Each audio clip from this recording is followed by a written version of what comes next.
सुंदरता क्या है? या सुंदर चेहरा, सुंदर शरीर, या आकर्षक व्यक्तित्व, या फिर सुंदरता का कोई ऐसा रूप भी है जिसे आंखें केवल देखती नहीं बल्कि मन अनुभव करता है। कुछ चेहरे सुंदर होते हैं लेकिन उन्हें देखकर मन शांत नहीं होता, और कुछ व्यक्तित्व बिना कुछ कहे ही मन के भीतर शांति पैदा कर देते हैं। भक्तामृत स्तोत्र की 12वीं गाथा हमें ऐसे ही अद्वितीय सौंदर्य की ओर ले जाती है। तो अब आराम से ध्यान मुद्रा में बैठ जाइए, अपनी आंखें बंद कर लीजिए, एक गहरी सांस लीजिए और धीरे धीरे बाहर छोड़ दीजिए। एक बार फिर गहरी लंबी सांस भीतर और धीरे धीरे बाहर।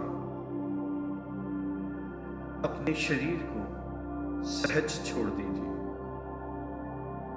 मन को कुछ समय के लिए दुनिया की भाग दौड़ से अलग कर दीजिए और अपने मन में भगवान आदिनाथ के शांत स्थिर वीतराग स्वरूप की कल्पना कीजिए और मेरे साथ भक्तामृत स्तोत्र का 12वीं गाथा का उच्चारण कीजिए।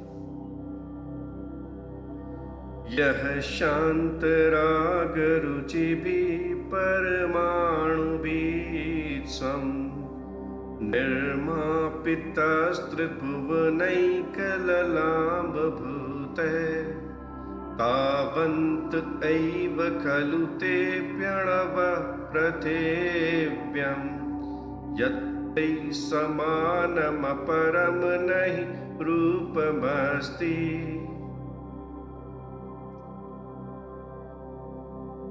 हे प्रभु, जिन परमाणुओं से आपका दिव्य शरीर निर्मित हुआ है, वैसे ही परमाणु इस पृथ्वी पर भी मौजूद हैं, लेकिन उनसे निर्मित आपका स्वरूप अद्वितीय है। आपके समान कोई दूसरा रूप नहीं है। यही इस गाथा का अद्भुत प्रश्न है। यदि पदार्थ वही है तो भगवान का स्वरूप इतना अद्वितीय क्यों है?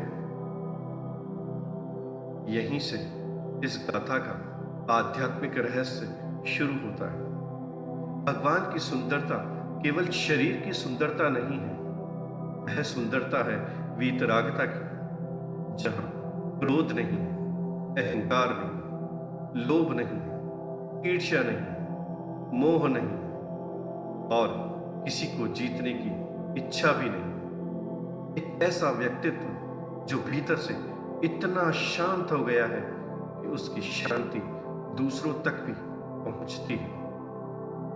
आज हम अपने चेहरे को सुंदर बनाने के लिए कितनी चीजें करते हैं, कपड़े, फैशन, ग्रूमिंग, फिटनेस, लेकिन क्या हम अपने विचारों को भी उतना ही सुंदर बनाते हैं?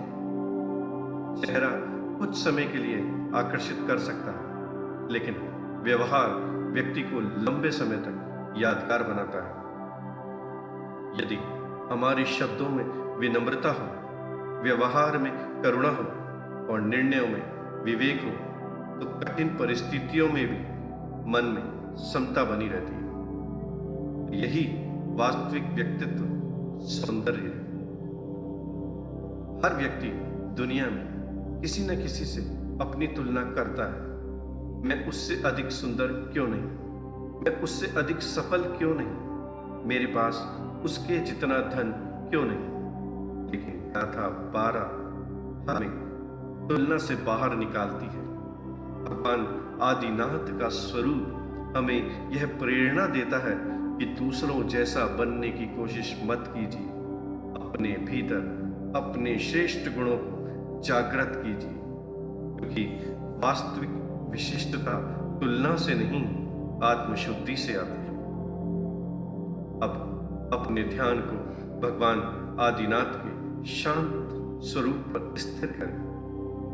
श्वास सहज रखें, मन में श्रद्धा रखें और अब धीरे धीरे इस रिद्धि मंत्र का जाप करें। ओम ह्रीं अर्हं नमो बोहिए बुद्धाणं ज्रों ज्रों नमः। ओम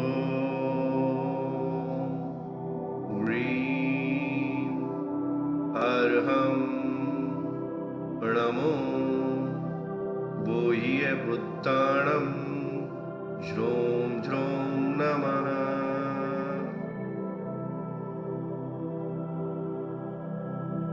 ओम ह्रीं अर्हं नमो बोहिए बुद्धाणं ज्रों ज्रों नमः।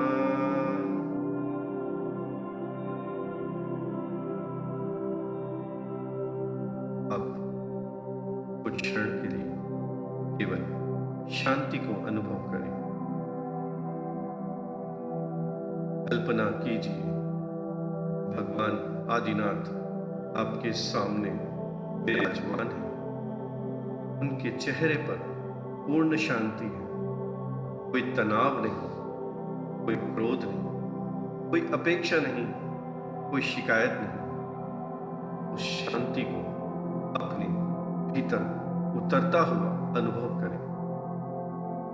अब स्वयं से कहें, मैं अपने चेहरे से अधिक अपने मन को सुंदर बनाऊंगा। मैं अपने शरीर से अधिक अपने विचारों को निर्मल बनाऊंगा। मैं दूसरों से बेहतर बनने की बजाय अपने कल से बेहतर बनने का प्रयास करूंगा।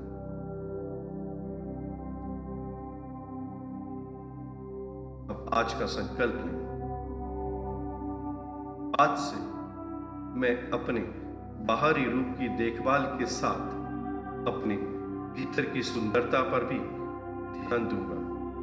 मैं कोशिश करूंगा कि मेरी वाणी मधुर हो, मेरे विचार स्वच्छ हो, मेरे व्यवहार में करुणा हो और मेरे निर्णयों में विवेक हो और कठिन परिस्थितियों में भी मेरी समता बनी रहे। क्योंकि सबसे सुंदर चेहरा वह है जिसके पीछे शांत मन है। मेरे साथ एक बार गाथा 12 का पुनः उच्चारण कर दोहराए। यह शांत राग रुचि भी परमाणु भी सम निर्मापितस्त्रिभुवनैकललामभूत तावन्त एव खलु ते प्रणव पृथिव्यां यत्तै समानमपरं नहि रूपमस्ति।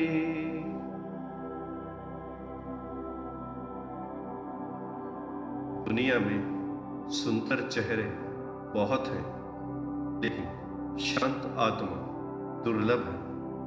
दुनिया में आकर्षक व्यक्तित्व बहुत हैं, लेकिन वीतराग व्यक्तित्व अद्वितीय है। भगवान आदिनाथ की गाथा 12 हमें यह याद दिलाती है। अद्वितीय बनने के लिए दूसरों से अलग दिखना जरूरी नहीं है। अपने भीतर के दोषों से अलग होना जरूरी है। प्रथम जिनेंद्र भगवान आदिनाथ के चरणों में कोटिश बारंबार नमन करते। नमो अरिहंतां